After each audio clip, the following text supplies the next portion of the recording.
오늘은 신앙의 인식 전환 세 번째 시간으로 기도의 틀, 데살로니가 후서 1장 11절에서 12절의 말씀으로 여러분과 함께 나눠보겠습니다. 여러분, 기도하면 뭐가 떠오릅니까? 여러분의 복 받아라 그러면 막 좋아하는데 기도 그러면 왠지 압박감이 옵니다. 그렇죠? 왠지 의무감이 오는 거. 좀 또 필수 이런 것이고, 기도란 뭐냐 그러면 또 뭐 소원을 말해봐? 또 우리 삶 속에서 SOS 뭐 이런 거를 생각할 수도 있지만, 저는 기도 그러면은 생각나는 것이 쉬지 말고 기도하라 라는 그런 말씀입니다. 근데 기도하면 여러분이 아까 말씀드린 것처럼 의무적이고, 근데 절대적으로 해야 하는데 잘 하지 못하기 때문에 항상 찜찜한 그런 감정을 느끼고 있어요. 그렇죠? 근데 기도 그러면 이렇게 막 시원하고, 나 that's good enough보다는 좀 뭔가 해야 되는데 부족하고, 어떤 때는 항상 그런 찜찜한 그런 생각을 갖고 있습니다. 근데 그런 생각이 떠나지 않는 이유는 뭘까요? 물론 기도에 충실하지 못하기 때문에 기도에 대한 그런 찜찜함도 있지만은, 어쩌면 기도에 대한 인식의 틀이 잘못되어 있기 때문이라고 생각을 합니다. 그렇기 때문에 기도하면은 그냥 어렵고 부담스럽고 그냥 의무적이어야 되고 지루하고, 아무리 많이 했는데도 지나가 보면은 1분도 안 지난 것 같고 막 이런 그런 생각을 가지게 됩니다.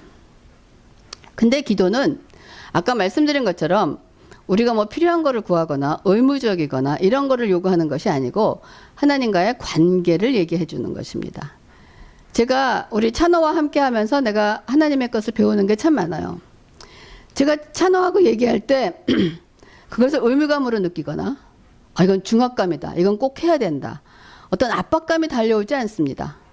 그거 하는 자체가 아무런 어려움이 있거나 힘이 들거나 그런 게 하지 않는다는 거예요.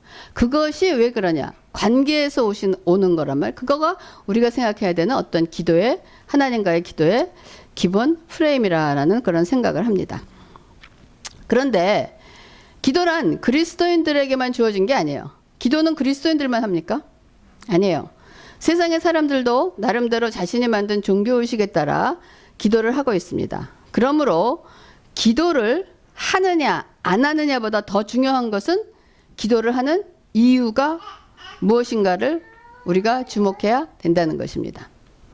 그러나 안타깝게도 오늘날 그리스도인들이 기도하는 이유가 다른 종교에서 하는 기도와 별반 차이가 없다는 거예요. 그리스도인이 하는 기도와 타 종교에서 하는 기도와 다른 점이 있다면 여러분들은 무엇이 다른 점이라고 생각하십니까? 세상 사람들이 하는 기도는 내 자신이 원하는 기도의 내용을 하는 것입니다. 근데 하나님께 그리스도인이 하는 기도는 내가 원하는 것이 아니라 하나님이 원하시는 기도의 내용을 하는 것이 기도의 내용의 가장 큰 차이점이라고 저는 생각을 합니다. 그러므로 세상 사람들이 하는 기도는 자기가 원하는 것을 얻을 때까지 뭐냐? 중언부언합니다. 중언부언.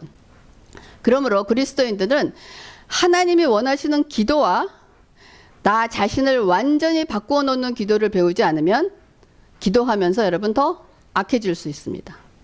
그리고 기도에 위선이 섞이면 사람이 점점 더 나빠지고 교만해질 수 있습니다.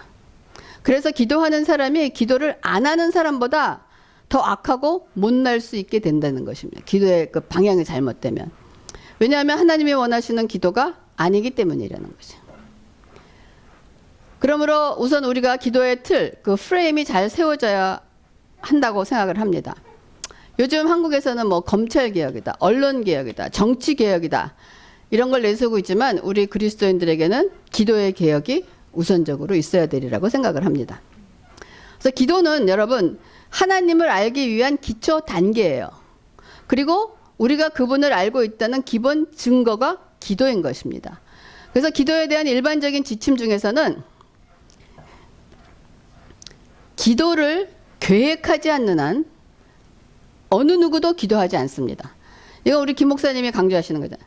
여러분이 하는 시간, 직장이라도 한 10분이라도 일찍 가서 그 직장 시작하기 전에 그때 어떤 정해놓은 시간을 가지고 계획하고 구체적인 시간을 떼어놓으라고 얘기합니다.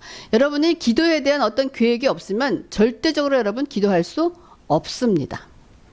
명심하시기 바랍니다. 그리고 또 기도하면 문제가 뭐냐면 막 잡념이 들어와요. 그렇죠? 그래서 여러분들이 그 일주일에 주는 성경 구절 있잖아요. 그 성경과 함께 기도하는 것이 굉장히 하나님 말씀대로 뜻대로 하는 기도의 능력이 있습니다. 그 말씀을 읽으면서 그 말씀이 마음에 닿으면 그 말씀을 나를 위해서 놓고 기도하라는 거예요. 그것이 성경 말씀을 읽으면서 기도가 같이 하나로 묶이는 것이 굉장히 중요한 겁니다. 그래서 여러분이 일주일 동안 그 읽을 때 그 말씀이 오면 그 말씀을 가지고 기도하라는 거예요. 그 마음에 와서 닿는 게. 그리고 공적인 기도. 얘는 훈련해야 됩니다. 근데 우리 교회는 이거는 참 여러분들 잘해. 여러분 공적 기도하는 거 보면은 참 잘하고 있어. 어떤 맥을 딱 짚어서 쌤에게 이르기까지, 어린애에 이르기까지 참 여러분의 공적 훈련 기도는 어디에 내놔도 정말 하나님께서 기쁘시게 받는 기도라고 생각을 합니다. 그리고 네 번째로 기도는 여러분 될 때까지 해야 됩니다. 그런데 자신에게 통하는 방법으로 기도하고 통하지 않는 방법으로 여러분 애쓰지 마세요. 여러분 기도에 대한 책이 얼마나 많이 있습니까? 기도하는 방법도 얼마나 많이 있습니까? 묵상하는 방법도 얼마나 많이 있습니까? 근데 그것이 다 나에게 맞는 건 아니에요. 그러니까 여러분의 것이 맞는 것을 있을 때 찾을 때까지 찾아서 여러분이 자신의 방법으로 반드시 채워야 된다. 그러니까 남은 잘 되는데 나도 저렇게 따라봐야지. 안 되는데 애쓰면서 할 필요가 없는 거야. 자기에게 맞는 방법이 있어요. 그래서 성경에서 기도의 모범을 제시하는 것은 기도의 모범을 제시해 준 것인 가장 대표적인 것이 뭐가 있습니까? 주기도문이 있습니다. 그렇죠? 예수님이 이렇게 기도하라 하고 그 주기도문이 있습니다만 오늘은 그 바울의 기도를 보면서 바울은 어떻게 기도했나라고 오늘 알아보려고 합니다. 그러면 혹시 여러분들이 아이고 바울 같은 사람이 하는 기도가 나 같은 사람하고 다르지 어떻게 우리가 바울과 같이 기도할 수 있을까라고 생각할지 모르지만 기도를 받으시고 응답하시는 분은 바울이나 나나 같은 하나님이심을 명심하시기 바랍니다. 우리도 그 기도할 수 있다는 거예요. 그래서 오늘 본문 데살로니가 후서 1장 11절에서 12절에 바울의 기도는 이러므로 우리도 항상 너희를 위하여 기도함은이라고 시작을 합니다. 그래서 여러분 이러므로라는 접속사가 무엇을 가리키는가 여러분에게 옛날에 얘기해 준 적 있죠. 이러므로 그러면 어떻게 되냐? 앞에 있는 문장을 쫙 읽어봐야 돼. 이거를 다 합해서 그걸 결론 지어서 그러므로 이렇게 한다라고 얘기를 하는 거예요. 그러니까 이러므로라는 접속사를 보면서 그 앞에 내용을 언급한 데살로니가 후서 1장 11절과 12절의 기도는 앞에 3절과 10절의 말씀을 이해하면 바울이 기도할 때 어떤 틀을 가지고 있었는가를 우리가 알 수 있다는 것입니다. 첫 번째, 바울이 무엇을 기도했냐면 감사 기도를 했는데 무엇에 대해서 감사 기도했냐 이거예요. 데살로니가 후서 1장 3절에서 4절입니다. 형제들아 우리가 너희를 위하여 항상 하나님께 감사할지니 이것이 당연함은 너희의 믿음이 더욱 자라고 너희가 다 각기 서로 사랑함이 풍성함이니 그러므로 너희가 견디고 있는 모든 박해와 환난 중에 너희 인내와 믿음으로 말미암아 하나님의 여러 교회에서 우리가 친히 자랑하노라. 물론 우리들의 기도 내용 중에서는 감사하는 부분이 분명히 있어요. 우리 감사 기도 하잖아요. 하나님께 감사하잖아요. 그러나 우리가 감사하는 이유에 많은 비율을 차지하고 있는 것은 대체로 뭐냐? 물질적인 행복, 안전, 안락 이런 것이 밀접한 연관이 있다는 거야. 물질적 형통으로 인한 감사의 비율이 높다는 것은 그만큼 우리가 물질적 형통을 중시하고 있다는 증거입니다. 거기에 우리의 관점이 가 있다는 거예요. 그러나 오늘 바울의 감사는 우리의 감사 내용과 다르다는 것입니다. 바울의 감사 내용은 첫째 뭐냐? 바울은 데살로니가에 있는 성도들의 믿음이 자라고 있음에 감사하고 있습니다. 믿음이 자란다는 것은 어제의 성취로 만족하지 않고 영적 성숙을 계속해서 가고 있다는 것이에요. 자신의 믿음의 성숙을 위해서 기도하고 여러분 성숙된 자신의 모습에 감사 기도를 드리고 계십니까? 여러분의 자신을 바라보며 올해 어느 씨에게 물어봤더니 성숙하는 것이 기도의 제목이다라고 얘기했어요. 우리가 하나님께서 주신 많은 것들이 또 감사합니다. 건강 주시고 또 직업도 주시고 또 승진도 주시고 이것도 중요하지만은 여러분의 감사 기도 중에서 여러분의 자신을 들여다보고 내가 정말 하나님 앞에서 얼마만큼 믿음이 성장했는가. 내가 그래도 옛날보다는 믿음이 성장했어. 그걸 가지고 하나님 앞에 감사할 수 있어야 된다는 것입니다. 그래서 여러분이 자녀를 위해서 기도할 때도 1등을 해서 감사하기보다는 자녀의 믿음이 자라고 있으면 여러분 감사할 수 있기를 바랍니다. 그래서 우리의 기도의 내용에 믿음의 성장에 감사가 없다면, 그러면 김 목사님과 저는 여러분이 볼 때는 목사님이니까 믿음의 성장이 더 이상은 필요 없고 충분하다고 생각 아니에요. 우리도 계속해서 그 믿음이 자라나고 있습니다. 또 연세마신 우리 권사님도 그 믿음이 점점 자라나고 있어요. 그 믿음의 성장에 이만하면 됐어, 오케이. 이만하면 충분해 라고 한다면 여러분 그거는 망하는 것입니다. 우리는 계속해서 믿음이 자라나야 된다는 것이에요. 두 번째, 바울은 데살로니가 성도들의 사랑이 풍성함에 감사하고 있습니다. 너희가 다 각기 서로 사랑함이 풍성함이니, 이 사랑은 여러분 어떤 사랑이겠습니까? 내가 그리스도의 사랑을 받아서 그 사랑에 감격하고 감사해서 그 사랑으로 믿음의 형제들을 사랑하는 사랑입니다. 이거 여러분 체험할 수 있어야 돼요. 저는 여러분에게 조금 이거는 지금 체험하고 있다고 여러분에게 말할 수 있습니다. 어떤 그 사랑은 조건 있는 사랑이 아닌 거예요. 하나님의 사랑에 입어서 제가 여러분을 사랑하는 것은 하나님으로 받은 사랑 때문에 그 사랑으로 여러분을 사랑하는 것입니다. 그래서 이 사랑이 여러분 우리 기도 속에도 이런 사랑의 사람이 됨을 여러분 감사하는 기도가 있어야 됩니다. 이거 반드시 여러분 체험할 수 있어야 됩니다. 그리고 세 번째는 바울은 데살로니가 성도들의 환난 중에 인내함에 감사하고 있다. 이것은 아마 위에서 언급한 두 가지 종류의 감사와 약간 다르긴 하지만 믿음과 사랑이 자라남에 따라 영적으로 그들에게 임한 박해와 환난을 인하여 견뎌내는 모습을 하나님께 감사하고 있다는 거죠. 이거는 저와 김 목사님이 여러분을 위해서 많이 기도했던 내용입니다. 여러분이 힘들고 어려운 그 상황 가운데서도 그것을 이겨내며 끌고 갈 수 있다는 것에 기도했던 그러한 부분입니다. 그래서 데살로니가 후서 4장 5절에서 그러므로 너희가 견디고 있는 모든 박해와 환난 중에서 너희 인내와 믿음으로 말미암아 하나님의 여러 교회에서 우리가 친히 자랑하노라. 이는 하나님의 공의로운 심판의 표요 너희로 하여금 하나님 나라에 합당한 자로 여김을 받게 하려 함이니 그 나라를 위하여 너희가 또한 고난을 받으리라.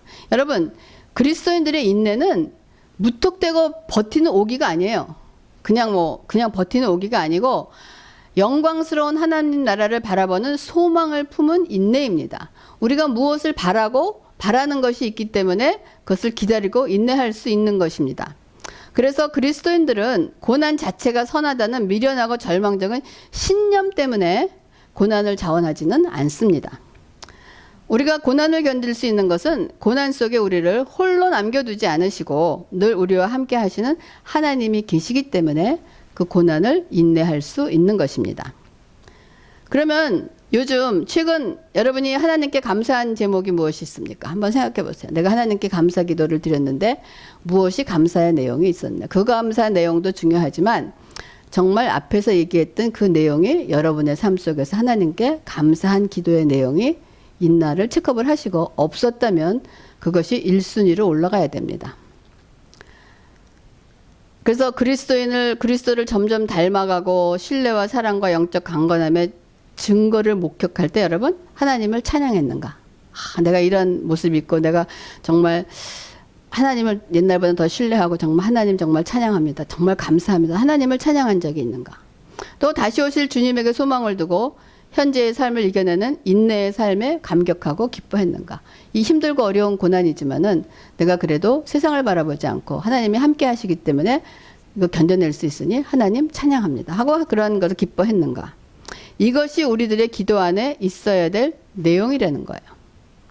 이러한 기도의 기본 틀이 기도가 주님이 가르쳐 주신 주기도문하고 똑같은 거예요. 우리가 하나님의 이름이 거룩히 여김을 받으시오며 이거 기도하죠. 어떻게 해야 하나님의 이름을 거룩히 여김을 받으시나? 우리가 믿음이 성장하고 우리가 그리스도의 사랑으로 형제를 사랑하고 힘들고 어려운 가운데서 인내하며 믿음으로 지낼 때 그것이 뭐냐? 하나님의 이름을 거룩히 여기는 일입니다.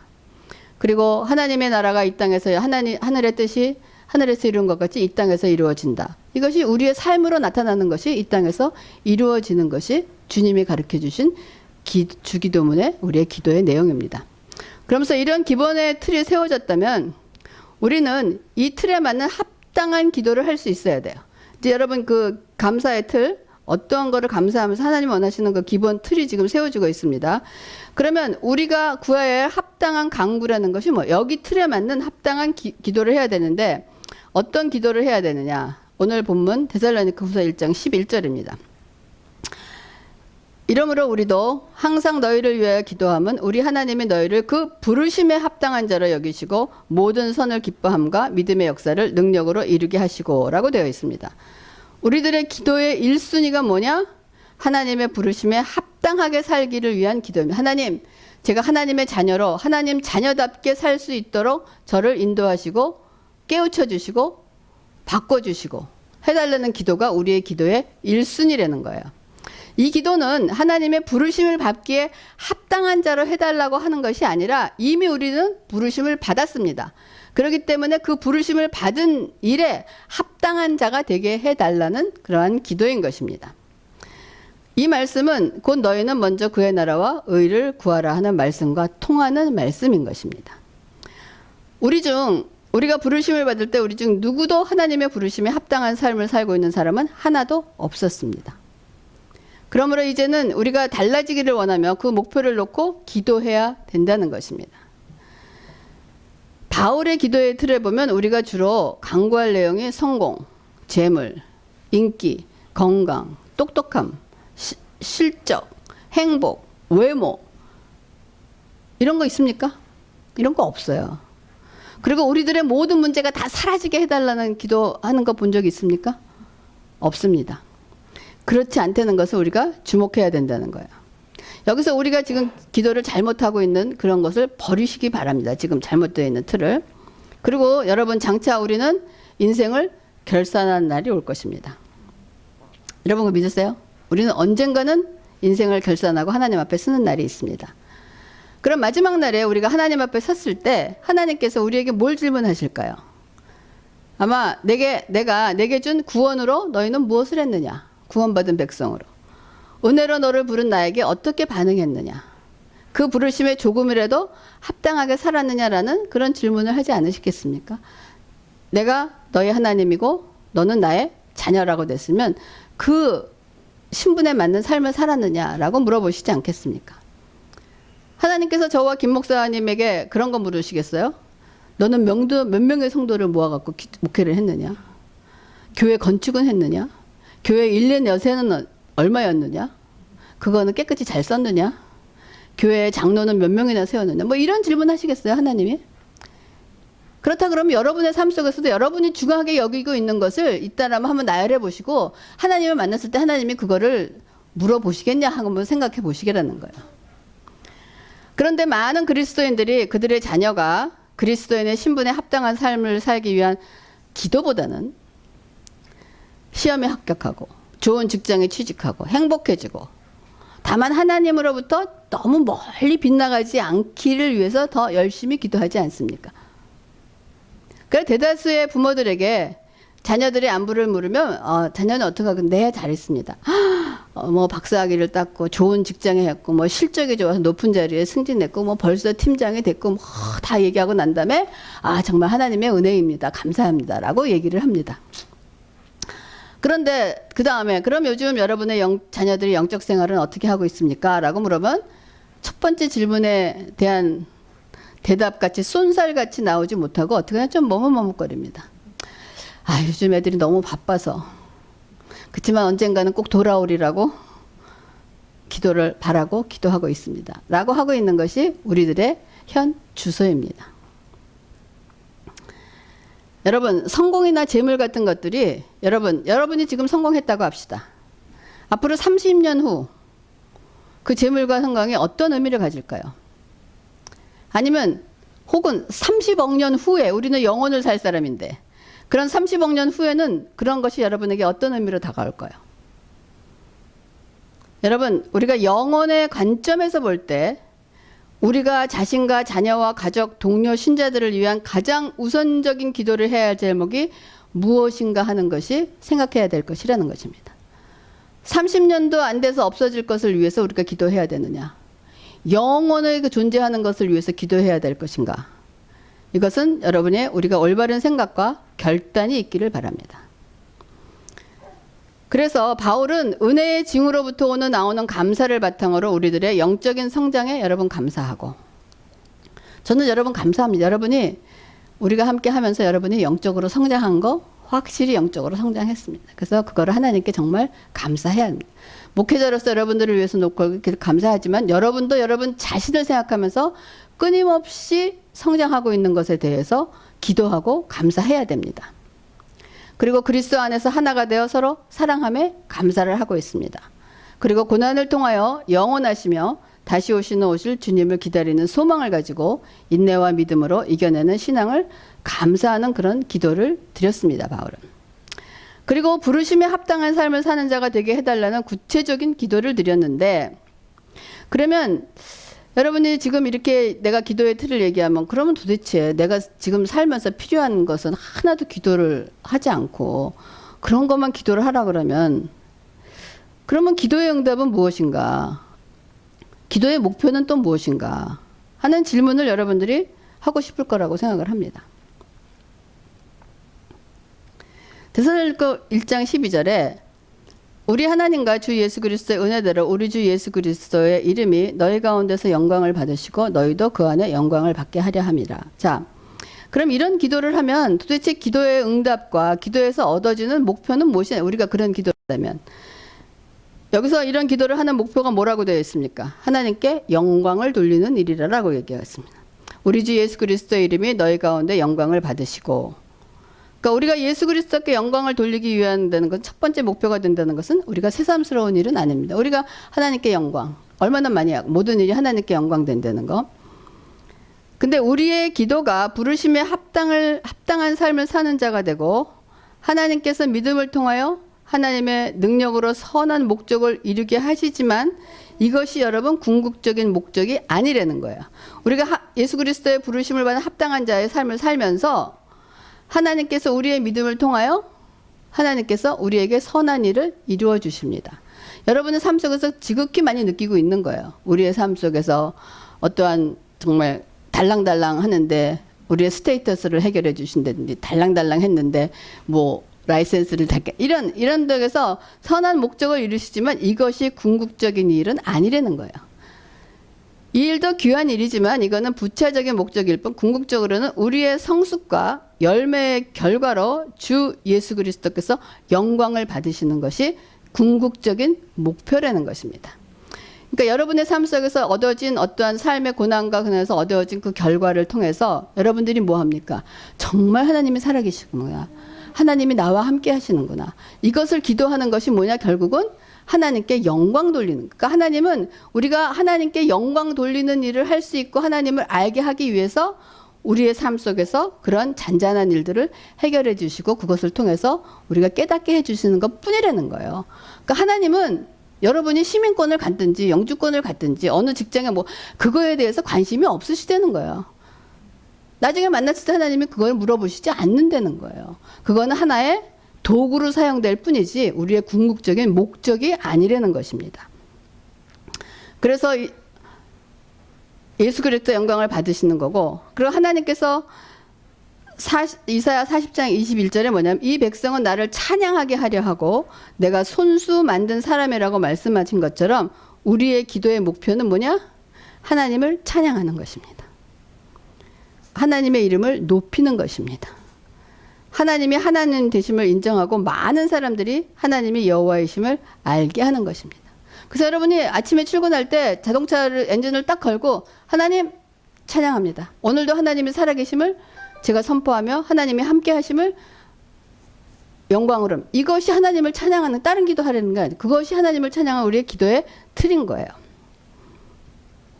그래서 이 말씀은 예수님이 공생애를 시작하시고 첫 번째 주셨던 산상수훈의 말씀 중에서 분명히 제시하고 있습니다. 이와 같이 너희 빛이 사람 앞에 비추게 하여 그들로 너희 착한 행실을 보고 하늘에 계신 너희 아버지께 어떻게? 영광을 돌리게 하라라고 되어 있어요. 너희 빛이 사람 앞에 비치게 하여, 이 빛이라는 것이 뭡니까? 우리의 신분입니다. 우리의 아이덴티티예요. 그래서 부르심을 받은 자로서 너의 착한 행실이라는 것은 부르심에 합당한 삶을 통하여 하나님 아버지께 영광을 돌리게 하라는 말씀이 마태복음 5장 16절의 말씀하고 같다는 거예요. 그러면서 우리의 기도의 목표는 하나님께 영광을 받는 것이 목적이라고 하면서 데살로니가후서 1장 12절에 뭐냐면 너희도 그 안에서 영광을 받게 하려 하면, 우리가 하나님께 영광뿐만 아니라 우리도 영광을 받게 하려 함이다라고 얘기하고 있다는 거야. 그러니까 우리도 영광을 받게 하는 것이 기도의 목표다?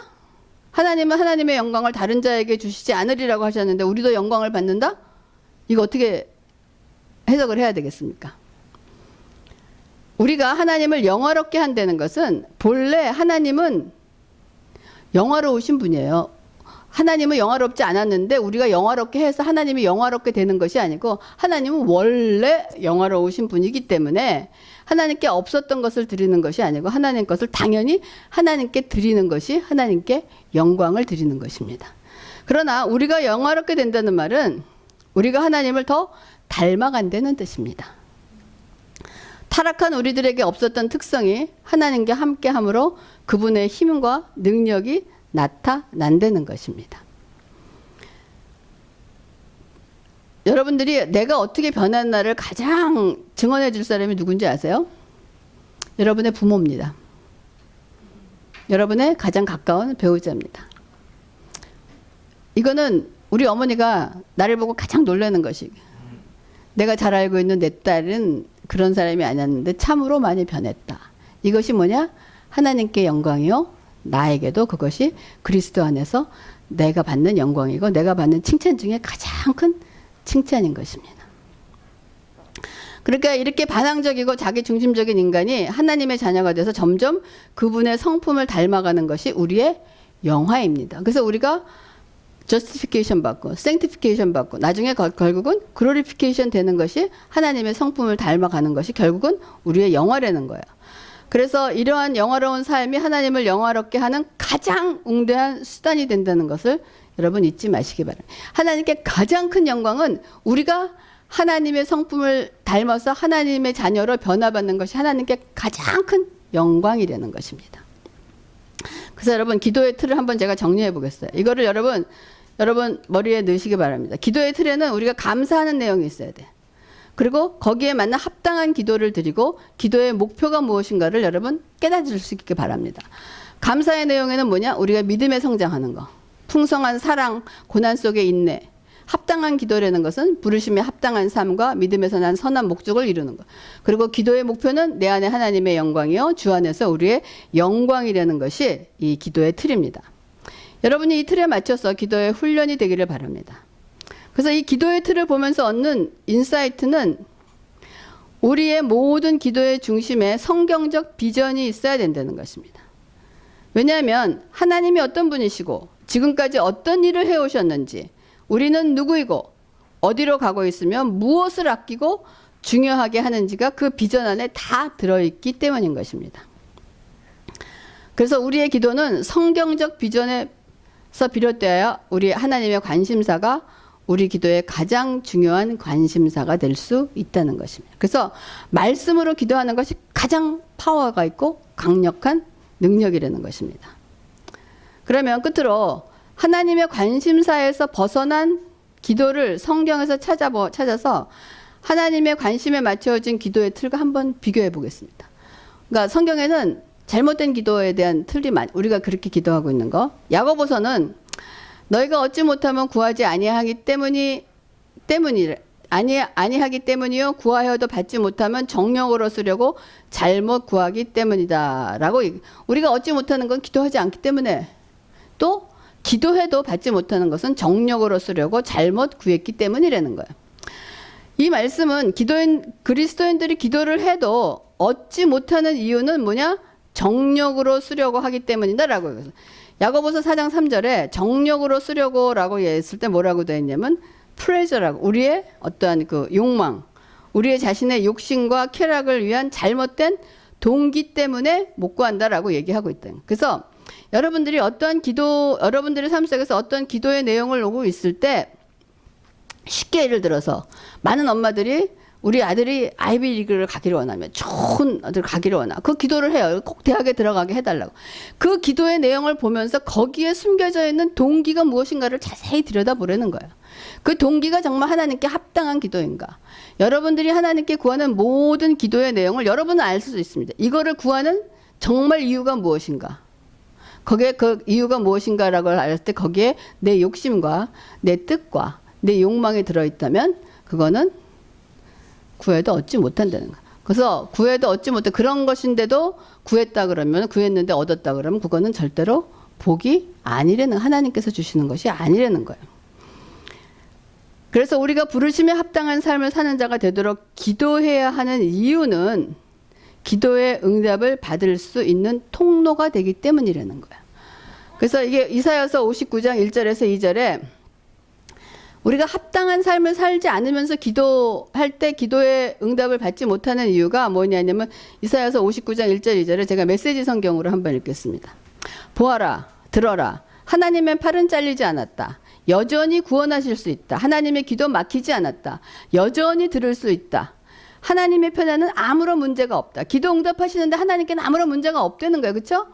문제는 어디? 너희에게 있다. 너희의 삐뚤어진 삶이 너희와 하나님 사이를 갈라놓았다.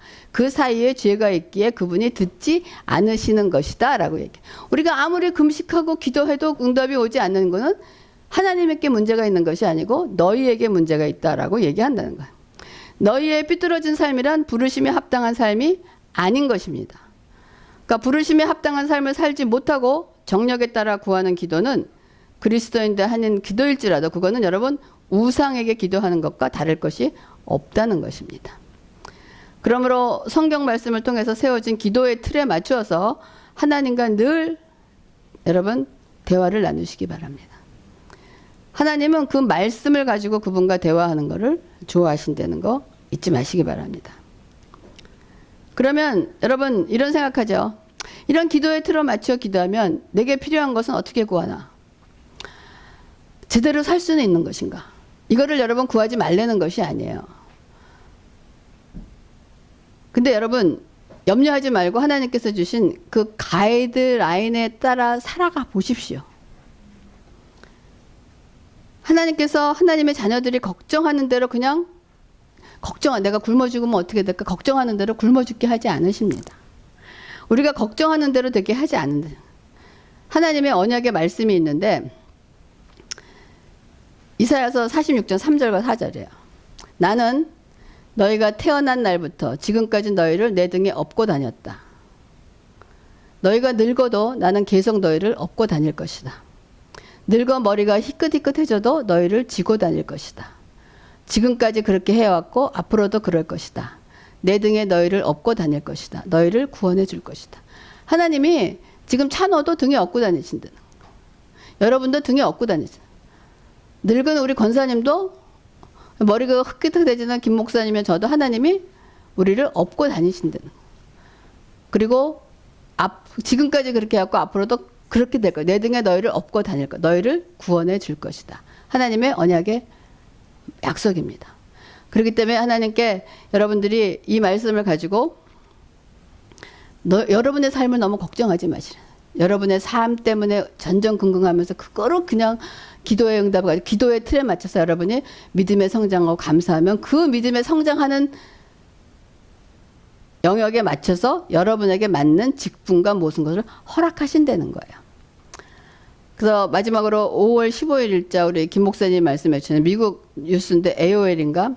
거기서 미국 기독교인 미국에서 하나님을 믿는 사람의 3분의 2가 이 코로나 바이러스 사건을 통해서 하나님께서 기독교인의 삶의 태도를 바꾸라는 사인으로 본다라고 대답을 했답니다. 이거 맞는 말인 것 같아요. 우리들은 세상의 일들을 보면서 여러분 하나님의 의도를 읽고 그 의도에 시선을 고정해야 됩니다. 여러분들도 이런 삶 속에서 앞으로 어떠한 일이 어떻게 일어날지 정치와 경제와 군사와 모든 것들이 지금 어떤 케이오스 같아요. 혼란 속에 들어있는 거예요. 누가 어떻게 해야 되는 것이 정답이 나와 있지 않은 그런 세상인 것 같아요. 그렇기 때문에 그럴 때 하나님께 여러분이 두려워하지 말고 하나님께서 이런 약속을 하셨고 이 약속의 말씀을 가지고 하나님 우리가 이 세계를 믿음으로 하나님만을 바라보며 살아갈 수 있는 우리가 될 수 있다는 기도가 여러분들에게 필요합니다. 그러므로 이제 여러분들의 그 신앙의 인식 전환, 복에 대한 개념이 바뀌었습니다. 복이 원하는 것이 무엇인가? 또 하나님의 뜻에 대한 올바른 방향과 이해, 그리고 올바른 기도의 틀이 세워졌다면 여러분 하나님과 동행하는 삶을 여러분 이룰 수 있고 확신하게 하나님께서 함께 하심을 축원하며 확신합니다. 기도하겠습니다. 하나님 감사를 드립니다. 아버지 하나님, 오늘은 우리의 인식 전환에, 신앙의 인식 전환에서 기도의 틀을 아버지 바꾸는 것을 기도했습니다. 하나님, 우리가 하나님께 구하고 하나님께 그 방향을 바꿔주시고, 이 방향을 바꾼다는 것은 우리의 인생관이 바뀌는 것이고 우리의 가치관이 바뀌는 것입니다.